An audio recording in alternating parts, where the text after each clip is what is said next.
Welcome sa ID Bulletin number 1. Ang layunin ng broadcast na ito upang bigyang linaw ang inyong pong mga katanungan, madalas na tinatanong sa akin. Pinapadalan ho ako ng message sa PM, sa Messenger, sa YouTube at sa kadahilan ng hindi ko naman po masagot ng isa-isa ang inyong mga katanungan, minarapat ko na pong gumawa ng video upang po ito ay maihatid sa inyo. Mga ilang paglilinaw na alam ko pong ikagagalak ninyo at ito po ay makasasagot sa inyo pong mga pangkaraniwang katanungan. Ako po si Anton Israel, ang tagapamuno ng Wealth of the Nation. Ang programang Wealth of the Nation series ay isa pong programa at bukod tanging programa na tumatalakay po hinggil dito sa mga tagong yaman na mga divine wealth, accounted wealth o historical wealth natin pong inaasam-asam na tayo po ay makikinabang dito at mabibiyayaan sa pamamagitan po ng didistribute kung ano pang mga proceeds na pinangahawakan o pangahawakan ng mga tinatawag nating mga account holders. Tungkol po dun sa panawagan ng paghahanda ng ID, yan po ay idinulong sa inyong lingkod sa pamamagitan ng programang WOTN ng isa pong caller.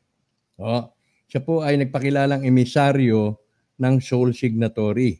Bagaman nagkaroon na po ng pangunang intensyon na makapagtipan o makipag-appointment ang inyong lingkod doon sa sinasabi niyang sole signatory, ay hindi pa po ito sa last minute po ng aming pong pakikipag-negotiate ay hindi po natupad at nagbago ang isip ng sole signatory na yan dahil hindi pa raw po siyang handa humarap sa inyong lingkod. Ganun pa man, nais po nilang ipaabot sa inyo, sa ating lahat, sa bawat Pilipino na pinapahanda na po tayo. Pinapahanda na po tayo ng 2 government-issued IDs para po sakaling matuloy ang kanilang plano ay hindi na po mahirap ang pagsusumite sa kanilang tanggapan ng mga pangalan na maaari pong makatanggap, ayon po sa kanila, ng 5 milyong piso sa pamamagitan po ng ATM na i-issue nila sa bawat isa. Ang magiging batayan po ng issuances na yan ay doon po sa inyo pong government ID na isusumite sa inyong lingkod. Bagaman, hindi pa ho natin sila nakikilala, hindi ko pa po sila na-interview, hindi pa po ako nakakapag-exercise ng tinatawag nating due diligence, pinakikiusap ko lamang po sa inyo na wala naman pong mawawala sa atin kung tayo po'y maghahanda ng 2 valid government-issued IDs. Wala po akong kukolektahing fees sa inyo. Wala pong membership, inuulit ko po, wala pong membership na kailangan. Ang akin lamang pong hiling ay mag-subscribe po kayo dito sa channel na ito at nang sa ganon, at press niyo po yung notification bell at nang sa ganon, kapag meron po tayong mga anunsyo tulad nito, ay kayo po ay mabibigyan ng karampatang notification. Now, tungkol po dun sa hiling na yan, hindi ko po ginagarantiya, wala pong gumagarantiya na ito'y totoo. Hindi ko rin po masasabi na yung sinasabi niyang sole signatory, siya na nga sole signatory dahil hindi pa ho sila humaharap sa akin. Hindi ko naman po layo na interviewin sila at i-broadcast natin pampubliko. Ang layon ko lamang po ay makausap, mapuntahan, at makilala itong tinatawag niyang sole signatory. Gayunpaman, ang aking laging policy o personal na alituntunin sa buhay ay kapag ikaw ay nagsalita, ikaw may sinabi sa akin, tinatanggap ko po yung totoo. No? At doon ko na lang malalaman later on kung hindi ka pala totoo sa iyong sinasabi. It takes a while. It takes a lot of proving bago ko po masabi sa sarili ko na hindi pala totoo yung ilan sa mga sinasabi niya o sinasabi mo. Kaya during this instance na nagpahalatid po sila ng salita o nagpahatid po ng ganitong impormasyon, akin po yung tinatanggap as the truth. No? Maliban na lang kung bandang huli, may makikita tayong mga bagay-bagay na hindi po akma, hindi consistent, ay magbududa po ako. Now, tungkol po dito sa ID, balikan po natin yan, yan po akin lamang pong pinakikiusap sa inyo na ihanda lamang po. Wala po muna kayong isasubmit sa akin. Ang two government IDs na yan ay for your references, for your reference, ay ito po ay anytime na hingiin ko po, anytime na sabihin na po nung principal na sole signatory, sinabing, Anton, pakisabi doon sa mga televiewers mo o sa mga viewers ng WOTN na ihanda ng kanilang mga ID at isubmiti na. So sa akin niyo po yan isusumite.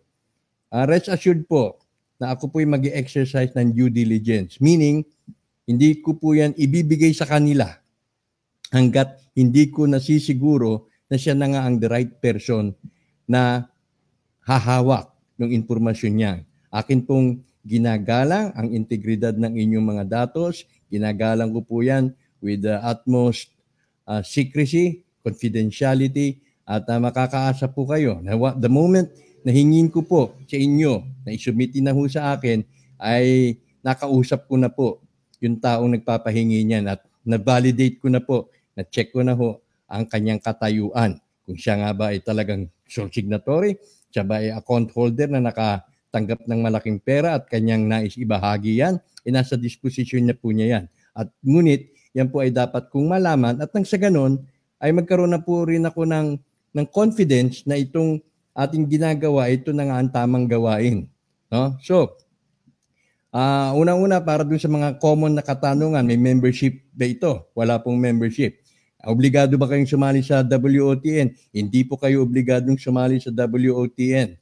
Dahil ang WOTN group page ay ito'y common page lamang ho, group page ho yan. At wala pong obligadong maging member ng kung anuman. Ang announcement, inuulit ko, ay dito lamang po sa YouTube ninyo po unang matutunghayan. At kung meron mang mga announcement sa Facebook, ay subsequent na lang po yun. Kaya akin pong ini-encourage kayo na mag-subscribe. Now, tungkol po dun sa ID, ito po yung mga common ID, ito po yung mga IDs na maaari pong ninyong ihanda. Number 1, itong passport, SSS ID, yan po ang mga valid government-issued IDs, GSIS card, PRC ID, yung PRC kung kayo po ay professional at kayo po ay board passer, Professional Regulations Commission's ID, at ang IBP card kung kayo ay abogado o siguro kung kayo ay kawani ng korte, hindi ko lang alam kung kayo po ay merong IBP card, pero yan po ang IBP stands for Integrated Bar of the Philippines. Ang mga overseas Filipino workers, OWA ID. Senior Citizens ID, yan po ay tinatanggap. Valid po yan.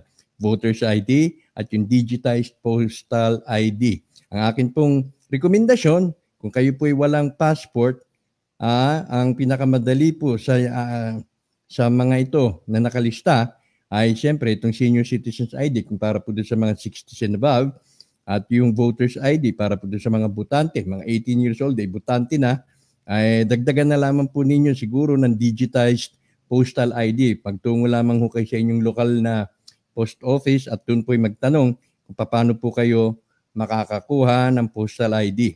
Yung IDs po, tulad ng PhilHealth ID, TIN card, na linagyan lamang po ng picture, NBI clearance, police clearance, barangay clearance, ay hindi po yan may tuturing na acceptable identification units, no? Kaya po dito lamang po tayo mag-stick dito po sa government-issued IDs na maaari po ninyong ipaghanda. Ngayon, paano po ba? Paano nga po ba ito inihahanda? Ang sabi po sa akin, ito po ang halimbawa aking ID. Ngayon po, makundi ko yata ninyo makita. Yan po ang front, no, ng aking ID. Kukunan po ninyo yan ng larawan, ng color, do. Huwag po yung black and white. Kukunan po ninyo ng larawan or pa-scan po ninyo at back to back, itong front at yung back portion. Particular kung makikita po yung signature. No, may signature po dyan. Ito yung iba mga karagdagan detalye. So kailangan po back to back. Ayan, medyo maliwanag lang kaya hindi niyo po ma-appreciate siguro, pero importante ay nabigay ko na po sa inyo yung instruction. Now, tungkol naman po sa passport, ang kukunan po ninyo ng pahina ay yung front front, no? Yung may nakalagay na larawan, ayan. Oh, yan. At yung likod na portion, itong likod na portion na ito, yung pinakalikod, kukunan po rin ninyo yan ng picture. So, yan po ang end part ng passport. Kung bagay, in case of emergency, nakalagay dito, in case of accident or death, pangalan, tirahan. So, yan po yung end portion ng inyong passport at yung front sheet ng inyong passport. Yan lamang po ang inyong kukunan ng picture o ipa-i-scan ninyo at yan po inyong ihahanda. Sa hudyat, kapag ako po ay nagbigay sa inyo ng announcement na ihanda na, ay maaari po ninyo yung isubmite sa inyong lingkod. Dahil sa ngayon, hindi pa po ako handang tumanggap ng mga submissions dahil may mga iba na nga rong nagbigay ng may 100 na ho. Pero pinahinto ko po muna dahil ako po talaga hindi ko yan makakayanan. No? Kaya ang plano ko ho, ay kapag talagang ayan na, ay isasaayos ko po yan at ako po ay maghahanap ng somehow mga automated applications dito sa internet na kung saan ay mapapadali po ang collection process po natin. Kaya antabayanan po, mag-antabay lamang po dito sa youtube.com/Tony Israel. Pamalita po ninyo sa inyong mga kaibigan, sa mga believers. Doon sa mga ayaw maniwala, di hayaan nyo na lamang po sila. Siguro, kung mahuli sila sa biyahe, di nasa kanila na ho yun. Ngayon, sa mga nagtatanong, ako ba qualified, binata, at walang asawa? Well, ito po ang sinabi ko sa akin, no? Meron pong 10 milyon Pilipino ang bibiyayaan ayon sa kanila. 10 milyon. Ang 1.5 million ay meron na raw po silang talaan. So ang ating pong bubunuin dito ay something like 8.5 million nominees. Nominees, pag naming nominees, pangalan. Pero head of families lamang daw po muna. And yung mga OFWs. So ang presumption ko, head of families, kapag yan po yung may mga asawa. Halimbawa ako, yung aking misis. Ako lang man po, isa lang ho dahil isang head of the family lang. Okay, siya pero hindi na ako pwede. So sa mag-asawa, isa lamang po ang pupwede. No? Di sa mga anak, kahit matatanda na kung walang asawa, hindi po sila kwalipikado. Maliban na lang kung sila ay OFW. Yan ang pagkakaintindi ko. Although na yan po ay subject for clarification pa. So, kung mga single parent ay hindi po sila legally considered as head of family. Although, wala naman pong masama kung meron kayong may ID na ho kayo, sige lang, ihanda lang po ninyo. Dahil yung mga nitty-gritty of things, yung mga detalyado, mga detalye, ay siyan po maihahatid ko po sa inyo the moment na ma-assure natin na ito na nga ang panahon. Malapit na ho. So itong implementation daw, sa kanila, ay sa next year pa. No? By 2020, bagaman, it takes a while bago po ma-process yung mga ATMs dahil siyempre nasa 10 milyon yan, napakarami po. Kaya yan lamang po siguro, no? Yan mga common FAQ, mga frequently asked questions na may membership ba, walang membership, wala pong obligasyon, wala pong sisingilin ni isang kusing at ako po mismo ang mag-accommodate ng inyo pong mga submission. Although, sabi ko, inuulit ko, at sana marinig po ng sole signatory na hindi ko po ito isusumiti sa kanila unless na makaharap ko mismo yung sole signatory. Okay? So makaka-assure po kayo na hindi po mapapariwara, hindi po mababalahura o mababastos ang integridad ng inyong mga datos na inyo pong ipagkakatiwala sa inyong lingkod. Muli, ako si Anton Israel, nag-iwan po sa lahat. Isang magandang araw, magandang gabi, saan mang sulok ng daigdig kayo naroroon. Hanggang sa susunod na bulletin ng WOTN. Salamat po.